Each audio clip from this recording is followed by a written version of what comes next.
इसके जितने पिक्चर्स है, जो इवेंट्स है, घटनाक्रम है, इसके सारे पिक्चर्स को मैंने ऊपर नीचे जम्बल्ड कर दिया है और अब आप लोगों को ये पिक्चर्स को करेक्ट ऑर्डर में लगाना है, जो एक्चुअल घटनाक्रम है कहानी का, जो कहानी में जैसे हुआ था उसको सीरीज में लगाना है। तो आप लोग अपने अपने चैट बॉक्स पे प्लीज करेक्ट सीरीज शेयर करिए।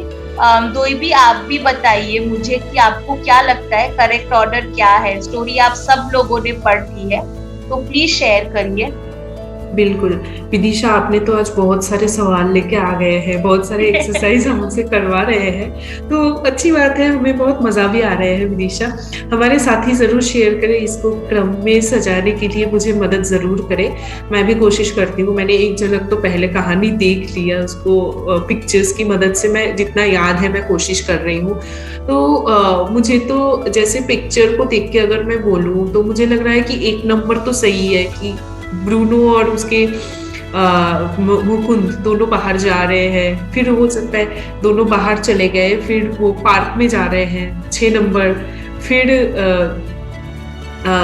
फिर देख रहे हैं कि 2 नंबर वो मुकुंद ब्रूनो खो गए हैं, तो मुकुंद उसके फादर के साथ तो ढूंढ भी रहे मैं यहाँ हैं, पे ऐसा आपको भी हो सकता है। एक बार स्टॉप करूंगी और मैं पूछूंगी, आप कह रहे हैं कि जो 1 है वो आपके हिसाब से सही लग रहा है, 1 का क्रम 1 ही होना चाहिए। तो आप एक बार कहानी को याद करिए और सोचिए कि क्या सबसे पहले यही हुआ था कि ब्रूनो गेट से बाहर भाग गया था, या इससे पहले भी कुछ हुआ था।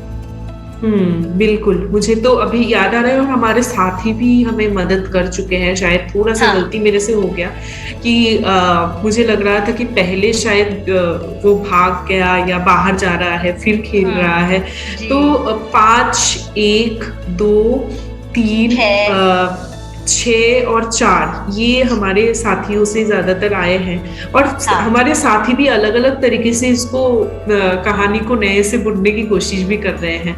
तो बिल्कुल, मुझे जो जितना याद आ रहा है फिर से मैं दोहराती हूँ कि बच्चे के साथ मुकुंद खेल रहा था, फिर ब्रूनो भाग गया, फिर वो ढूंढने लगे पार्क में, और आखिर में देखे कि वो फादर के साथ वापस आए तो ब्रूनो घर पे ही था।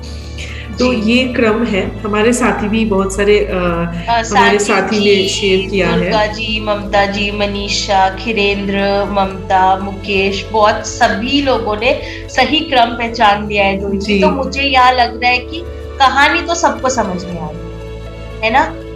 The story, everybody has understood the story, and the right order is जो हमारे साथियों ने पॉइंट आउट किया, 5, 1, 6, 3, 4, 2। तो भी क्या हम इसको, जो ये हम पिक्चर्स को रीअरेंज कर रहे हैं, इसके अलावा भी बच्चों को रीडिंग कराने के लिए क्या हम कुछ और कर सकते हैं? बिल्कुल, तो जैसे कक्षा 2 के लिए हम बात कर रहे हैं ना, तो यहाँ पे तो सबसे पहले हम कोशिश करेंगे कि पिक्चर्स की ज्यादा से ज्यादा पिक्चर्स की मदद से हम बच्चों को रीडिंग कॉम्प्रिहेंशन की एक्सरसाइज करवाए।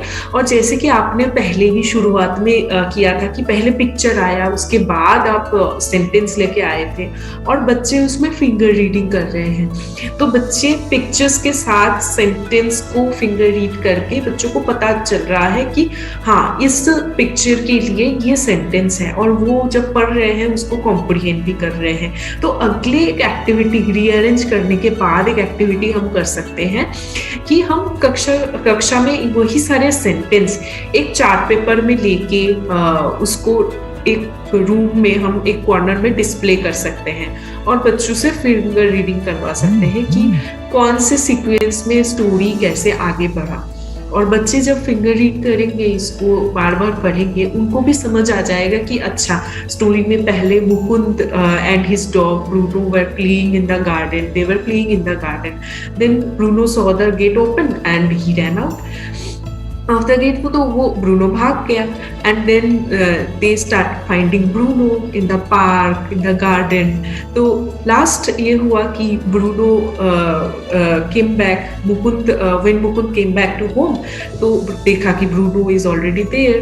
तो ऐसे बच्चे फिंगर रीड करके टीचर के साथ वो पूरे क्रम को समझ लेंगे, वो पढ़ने का उनका एक अभ्यास हो जाएगा। और इसके साथ साथ इस एक्टिविटी को और भी एंगेजिंग करने के लिए हम ये कर सकते हैं कि ये सारे सेंटेंस को हम अलग अलग छोटे छोटे पेपर के चिट्स बनाए और उसमें लिख दें और बच्चों को ग्रुप में बांट के फिर हम हर ग्रुप को एक एक सेट दे दें और बच्चों को बताएं कि आप इसको अभी स्टोरी के जो क्रम है उनको आप रीअरेंज करो। और जब रीअरेंज कर रहे हैं बच्चे, उसमें 4 पेपर ऑलरेडी लगा हुआ है, बच्चे उसमें से फिर बहुत ही आसानी से उनको देख सकते हैं और मैच कर सकते हैं। तो ये छोटा सा एक एक्टिविटी है, बहुत ही एंगेजिंग बच्चों के लिए होगा स्टोरी को समझने के लिए। थैंक यू दोएबी। तो यहाँ पे साथियों हम देख रहे हैं कि हमारा जो पहला इंडिकेटर था which was reading and comprehending the story and understanding and talking about the characters, events and the end details, वो जो सीक्वेंस वो यहाँ पे हम देख रहे हैं कि इन 2-3 एक्टिविटीज से we are achieving that indicator. The students are able to, यहाँ पे हम assessment अलग से नहीं कर रहे, but along with the activities we are doing continuous assessment।